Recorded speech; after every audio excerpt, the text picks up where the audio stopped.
আজকে আমি একটা চিকেনের রেসিপি করব। তোমরা দেখো কীভাবে করছি। প্রথমে আমি চিকেনটাকে ভালো করে ধুয়ে কেটে নিয়েছি। নেওয়ার পরে তাতে আমি দিয়েছি আদা রসুনের পেস্ট, ধনের গুঁড়ো, নুন, কাশ্মীরি লঙ্কার গুঁড়ো, এগুলো দিয়ে হলুদ দিয়ে আমি এটাকে মেখে রেখে দিয়েছি। তারপরে আমি চিকেনটাকে ভেজে নিচ্ছি।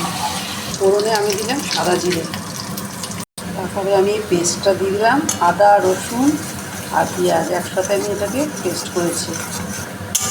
মশলাটাকে ভালোভাবে কষিয়ে তারপর আমি এটাতে টমেটো পেস্টটা দিয়ে দিলাম। এটার মধ্যে দিয়ে দিলাম হলুদ, ধনের গুঁড়ো আর নুন দিয়েছি। তারপরে আমি দিয়ে দিলাম কাশ্মীরি লঙ্কা গুঁড়ো। ঝালটা আমি দেবো না, কেন আমার কাঁচা লঙ্কা পড়েছে, তার জন্য আমি দেবো না।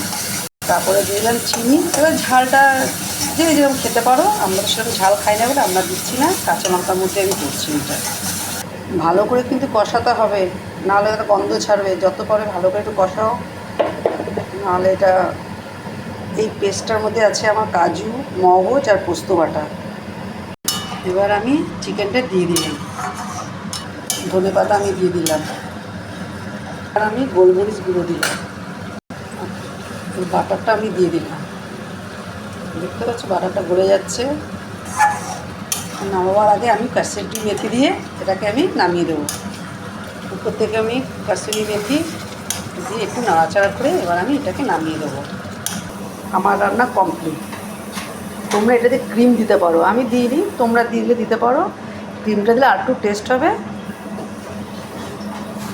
কেমন হয়েছে বলো, তোমরা একবার এটাকে ট্রাই করে দেখতে পারো, করে ভালো লাগবে।